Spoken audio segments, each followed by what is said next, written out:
So I just came back from the cinema from Mandalorian and Grogu movie literally 5 minutes ago, and my head is already bursting with the amount of references that they packed into this film that I saw when watching it. And to be honest, it's not how I remember Star Wars. Like, it didn't make a massive emotional impact on me, and the story wasn't the best, but there was a bunch of references, and that's what I'm going to go through today. You actually saw a Nexu head mounted on the wall, and that is from the episode 2 arena, so cool reference there. Another thing with arenas is that the massive arena that they fight in with Rot of the Heart and Mandalorian, if you check the floor, it's actually the same pattern that was on the table in the Millennium Falcon for the HoloNet video game that Chewbacca was playing. So what you learned for that the Wookiee win. How the two twins got killed is actually a reference to a very old video game where Jango Fett kills that Cardula of the Hutt. Sorry, I've literally just come back from the cinema. I am fumbling over my words. But yeah, it's how it happened, so I thought that was a cool reference. Also, the massive snake thing, it kind of reminded me of the basilisk from Harry Potter.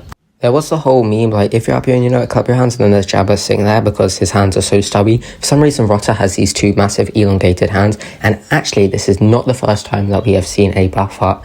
Yes, there is a buff heart in Star Wars Legends in the comics. It did feel like a multiverse, hope I'm using that correctly because I'm not the biggest Marvel fan, but I still think it's cool, I guess. And it was they had Zeb Orrelios from Star Wars Rebels, they had Ember from the Clone Wars, they had Rotta the Hutt from the Clone Wars movie. It was all these random characters coming together, and honestly, that's so cool. Good for them. They had the Grogu references as Yoda. I think he was also carrying a Gemma stick. The Hutt twins are from Book of Boba Fett as well.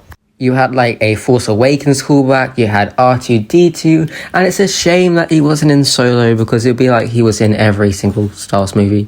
They also have a Manamans. I found out about this creature when I got the UCS Jabba cell barge, and I decided to make some figures from Jabba's palace, so yes, he is in there, which is amazing to see because I did not know that they could swim like that. In the opening, I might have seen the back of Hera's head, but you can't really rewatch the movie because it's just in cinemas right now. Dave Filoni also returned as the voice of Embo, I believe, and was in a few cameo shots working with the Rebels. But yeah, I will have mixed views with this movie. Not only was my cinema experience really bad with service and my seat was dirty, in general, it didn't really feel like a Star Wars film. It took Star Wars into a completely different direction.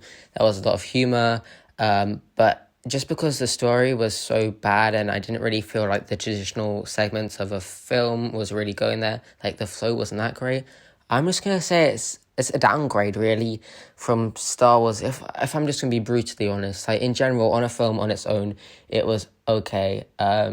They could have even gone with more humor because Ross of the Hutt's voice, they've done an American voice. Maybe more foreign voice would have been a little bit better, wouldn't it? Then my brother kept on laughing at the Hutts. They literally were so weird, the CGI, especially when they're fighting. Oh my god. Anyway, I still love Jabba the Hutt. He's great. And to bring back all these characters, I thought that is so cool. No one's really done that, have they?